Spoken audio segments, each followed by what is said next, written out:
I do not believe that the comments that you are referring to have relevance for this particular hearing, but here's what I will say. This is an administration that is threatening judges in addition to other people that he disagrees with. So, yes, if your question is, do I defend judges? Am I worried about judges' security? I am. I am worried about this administration essentially threatening those judges. I want to talk with you, Ms. Hemingway, about the State Department. One question. That's all it took. Senator Marsha Blackburn just exposed a shocking contradiction that left the entire room scrambling. A witness attacks the Supreme Court, then suddenly can't defend the words when challenged face-to-face. This hearing went completely off script. Watch to the end, hit like, subscribe to my channel Key Review, and see the moment the narrative collapsed. Mr. Chairman. Thank you, Senator. Senator Blackburn. Thank you, Mr. Chairman, and thank you to each of you for taking your time to be here today. Dr. Franks, we're here to talk about free speech, correct?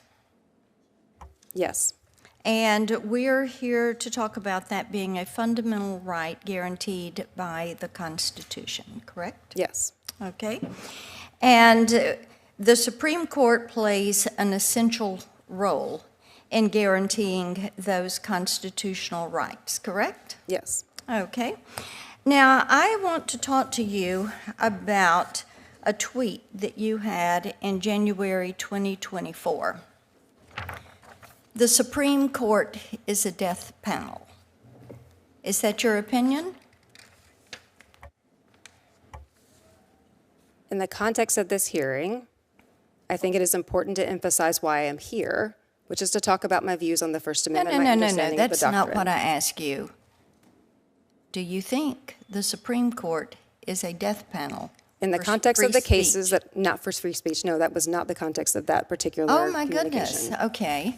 Well, it appears that you see the Supreme Court as a death panel, and that is some of the same rhetoric that unfortunately we continue to hear from some on the left who are trying to villainize justices who are doing their job. And I would like to just ask you, knowing that you have put this out, that the Supreme Court is a death panel, then let me ask you this. Do you look at Justices Sotomayor, Kagan, Jackson as members of the death panel, or is this just the justices that you disagree with? I do not believe that the comments that you are referring to have relevance for this particular hearing, but here's what I will say. This is an administration that is threatening judges in addition to other people that he disagrees with. So, yes, if your question is, do I defend judges? Am I worried about judges' security? I am. I am worried about this administration essentially threatening those judges. I want to talk with you, Ms. Hemingway, about the State Department's use of the Global Engagement Center to censor news outlets like the Daily Wire and the Federalist. I know that this is something that you have had to deal with. And Daily Wire is located in Tennessee. We're proud of them. We are delighted that they chose to move from California over to Tennessee. And it is my understanding that the Global Engagement Center was created to counter messaging from bad actors, including terrorist groups, but the Biden administration weaponized it to silence conservative groups. And what has the censorship, I call it the censorship industrial complex, what do you think they're trying to hide when it targets outlets like the Federalist and the Daily Wire?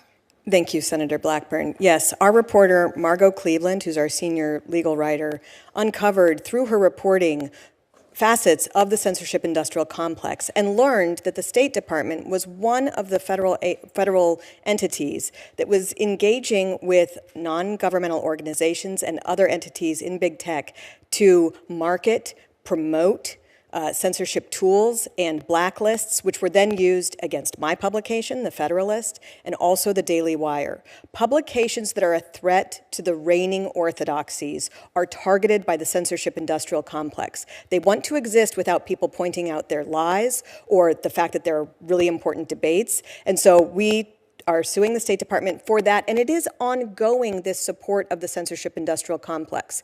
It is the bureaucracy, really, which perpetuates this even more than a particular administration. Yes, and I think it's so important to note that robust, respectful, bipartisan debate adds to our freedom, helps to keep us free, and allows that debate in the public square. And when you have an entity that becomes weaponized and shuts down one side of that speech and only allows speech with which it completely agrees, that is when you have that censorship writ large. My time expires. Professor Turley, I have a question I will submit to you for the record. Thank you all for joining us. Thank you for being with us today. I'd like to start with you, Ms. Hemingway. Senator Marsha Blackburn was absolutely right to call this out. Democrats and their activist allies love screaming about democracy and free speech until somebody disagrees with them.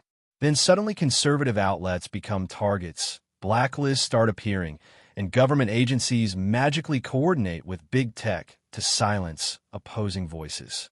That's not protecting democracy, that's controlling the narrative. The witness tried to dodge a direct question after publicly attacking the Supreme Court with extremist rhetoric, and that tells you everything. The left spends years demonizing conservative justices, smearing institutions they can't control, and intimidating anyone who stands in their way.